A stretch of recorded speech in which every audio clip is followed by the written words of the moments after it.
Yatsui Yusuke is an antisocial junior high student that loves playing video games while discussing with his teacher regarding his plans for high school. A sickly girl who often skips classes. The game master or GM, a large man with the upper half of his face missing, suddenly appears and explains the rules. Commands are given and must be cleared. The first task is to complete the village chief's task, and a new person will join their team every week until there are 10 of them. He then reveals their classes. Shindo is a wind wizard, and Hakazaki is a sword-wielding warrior. He then spins a wheel of fortune to decide Yatsuya's rank, which lands on farmer, much to Shindo and Hakazaki's disappointment. Afterwards, Yatsuya asks Shindo for an explanation. She replies she was brought to this world first, completed a quest all on her own, and returned to the real world safely. She was then tasked by the GM to befriend Hakazaki. The next time Shindo returned to the other world, Hakazaki was already there. In Yatsuya's case, they were tasked with being left alone with him on the way to the village. They are attacked by a band of goblins. Yatsuya tries to attack the goblins with his sickle, but his weapon breaks instantly. Shindo attempts to use her wind magic, but it only summons a small gust of wind. Yatsuya pins his hopes on Hakazaki, but she is too afraid to get close to the goblins, and she throws her sword at them instead, to no avail. Yatsuya tries attacking with his hoe as a last resort, but even that is destroyed, and he is killed. He is afraid at first but finds that he is revived after 30 seconds, and he yells at Shindo for not telling him that this would happen sooner. He then has an idea and tells Shindo to kick up a gust of wind, blinding the goblin, allowing him to stab it point blank with his broken hoe. While resting at camp that night, Yatsuya asks Shindo what would have happened if they all died at the same time. Shindo says that if that were the case, then all of them would also die in real life. To Yatsuya's horror, he asks what the reward for completing the quests are, and she replies that you are allowed to ask the GM one question. Shindo and Hakazaki ask the GM, "Me? And who are you?" With the GM answering, "This was commissioned by someone you know, and I'm from the future," respectively. Yatsuya takes first watch and takes the opportunity to investigate the surrounding area, but when he returns, he finds a troll has killed Hakazaki and is eating Shindo. He grabs Hakazaki and runs, but Shindo does not revive, presumably because she was eaten. The two arrive at the village where they are hailed as heroes, and the village chief asks them to kill the troll. Yatsuya is initially despondent, but he later smiles ominously, remarking that this place is still better than Tokyo. A day before they arrive at the village, Shindo, Hakazaki, and Yatsuya discuss what they want to do for high school. Hakazaki says she'd like to study medicine so that she can help others like her, but Yatsuya does not pay attention. Back in the present, Yatsuya goes into the forest at night to kill goblins so that he can level up, but he misses the final goblin. Just as he is about to level up to 10, he wonders if there was any way to switch his class while touching a log point. A magic circle, that when touched, replays memories of the area. He gets an alert that Hakazaki died.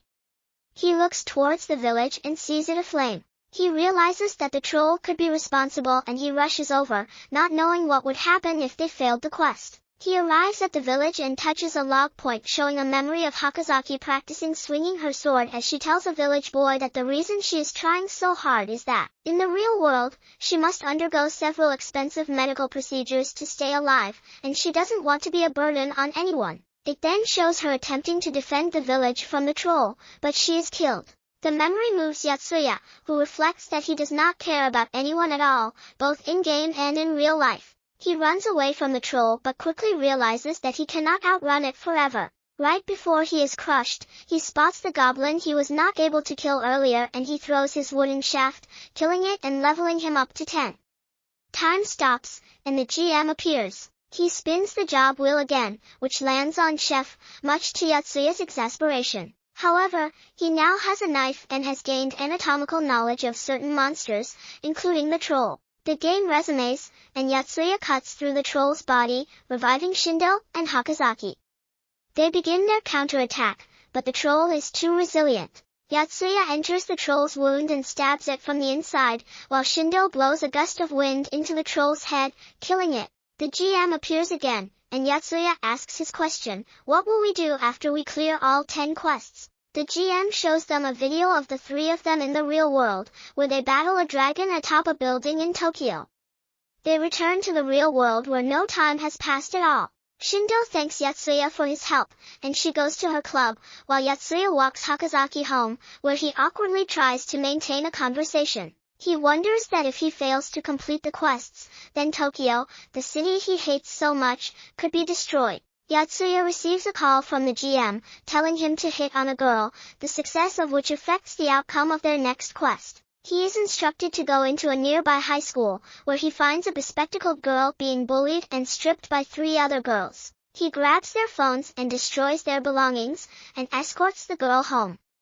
He asks her why she was being bullied, and she says it was not bullying but revenge. While on a live stream, she said that she knew a girl that would only act cute with boys around, and her friend thought that she was talking about her. That night, Yatsuya is transported back to the game world, where the girl from earlier is also present.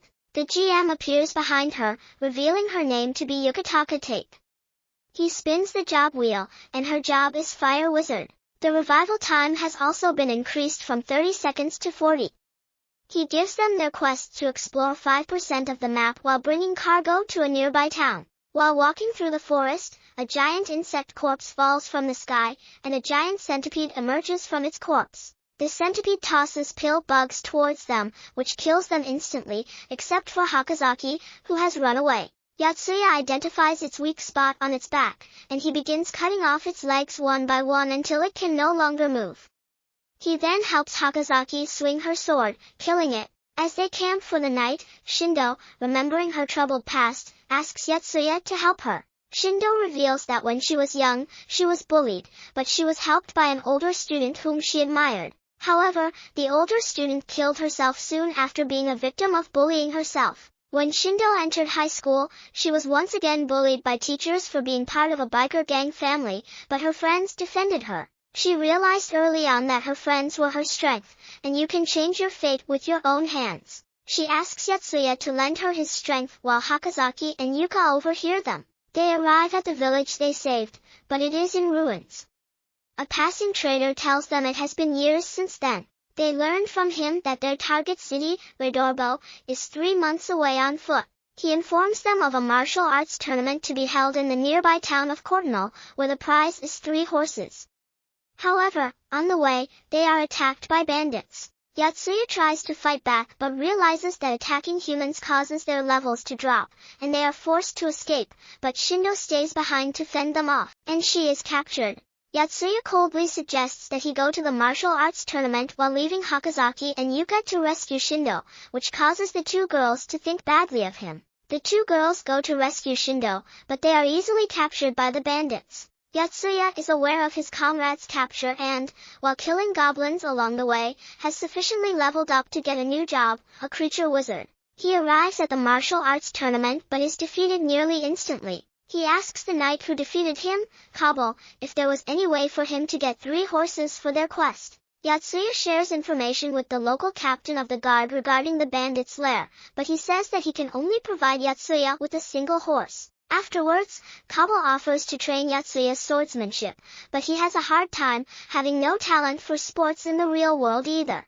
That night, the city guards and Yatsuya attack the bandit camp, routing them, but the bandits release a huge berserker which is able to match Kabul, but she soon grows tired. Yatsuya jumps in to save her and uses his creature magic to persuade the berserker to look behind him, distracting him long enough for Kabul to kill him. They rescue Hakazaki, Shindo, and Yuka, who are distraught to learn that Yatsuya died in the first round because their party only has a single horse. Kabul proposes that she and her guards escort them to Redorbo on the condition that upon arriving, they will retrieve their horses, and that Kabul will train them in swordplay.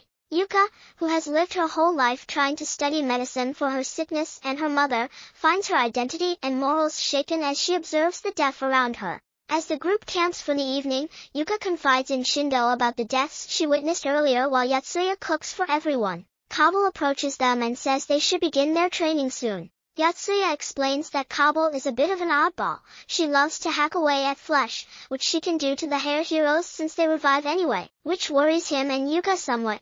When Kabul finishes training Hakazaki, they learn that goblins are in a nearby area. While Hakazaki doubles down on her training, wanting to be strong enough to protect everyone, the group later encounters another group of goblins, and the heroes advance to engage them. While the rest of the group does well, Hakazaki is initially hesitant to kill a goblin, but when she sees Kabul run towards her, she works up the courage to stab one. She tearfully breaks down, apologizing to the goblin for killing it.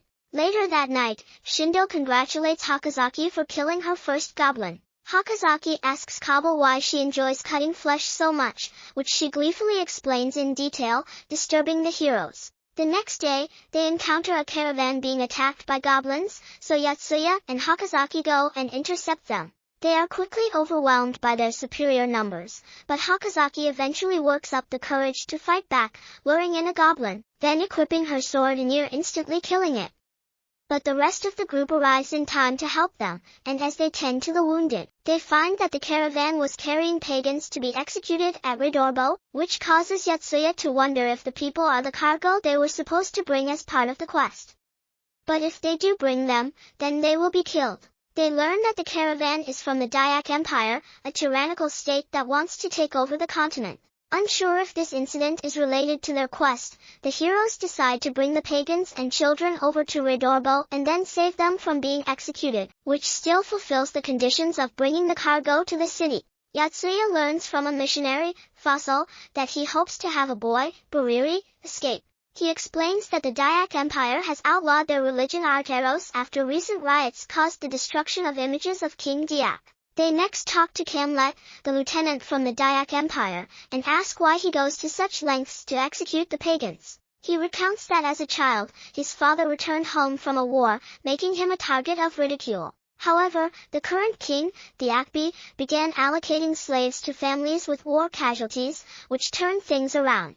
This angers Yuka, who points out that attacking smaller countries to take slaves is no different from bullying.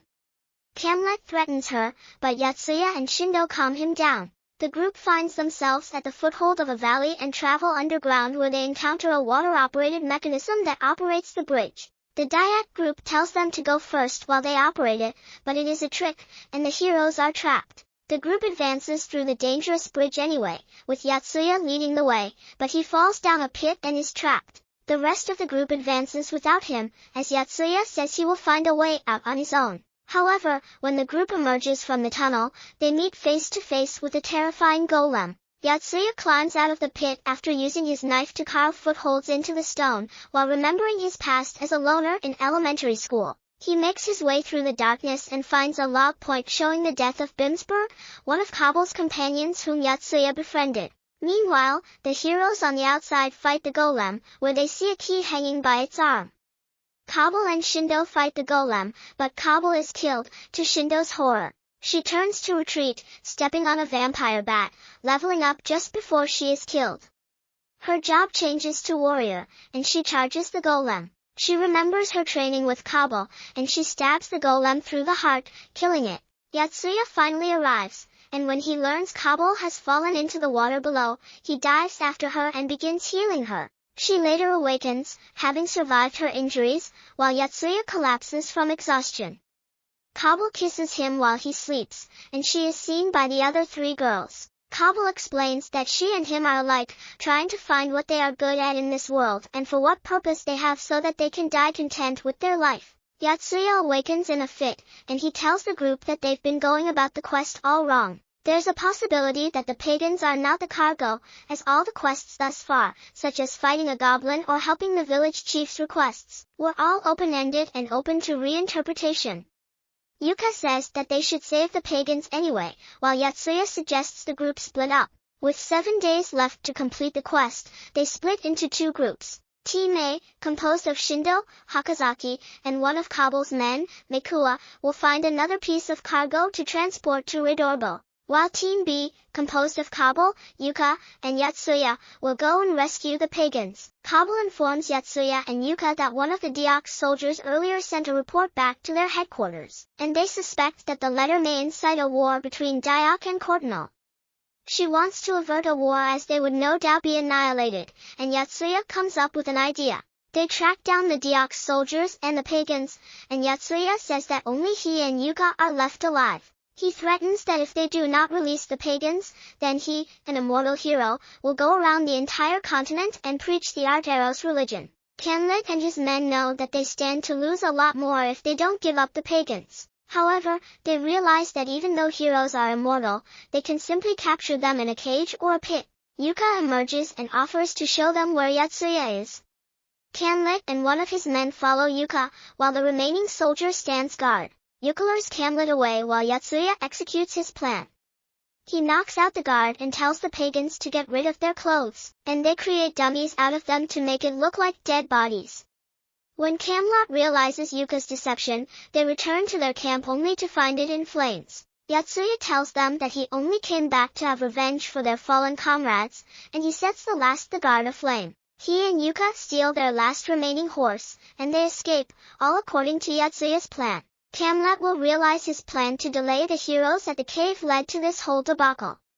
They return to where the pagans are, and they thank Yatsuya and Yuka for saving them. Later, Yuka asks Yatsuya if he believes the world therein truly is just a game, and she shares her misgivings about having to kill other humans, even if it is just a game. He replies he's just doing what he thinks is necessary to help Kabul avenge her men, which satisfies her for the time being.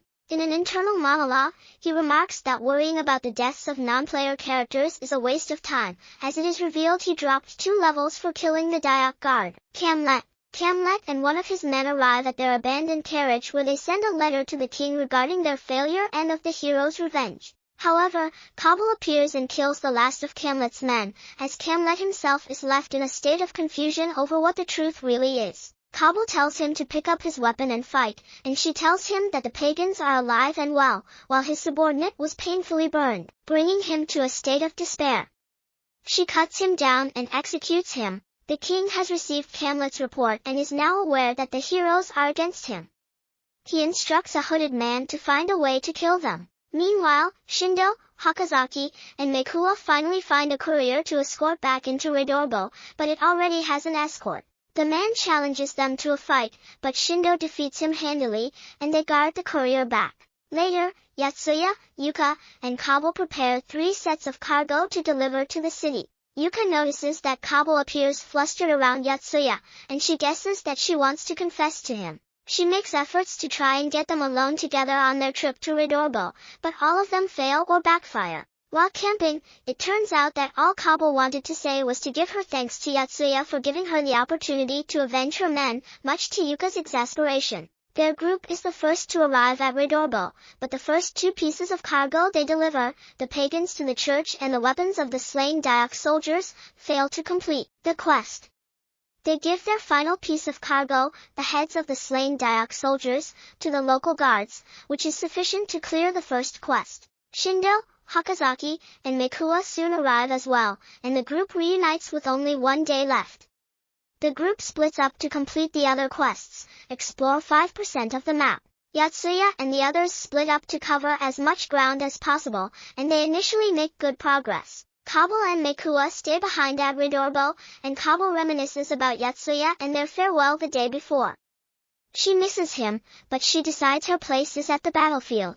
She notices that snow has begun falling, and Mekuwa tells her that a blizzard is approaching. The heroes are suddenly met with a furious blizzard, and each has moments of self-reflection. Yatsuya is able to bundle up by equipping all his collected tops and is able to keep himself warm, and worries if they are able to clear the last few portions of the map they need within the few hours they have left. He suspects that this time they won't be able to revive, as the revival conditions only happen if they are able to resurrect in a hospitable place. He realizes if they die of hypothermia, then reviving means they simply die of the cold again within seconds.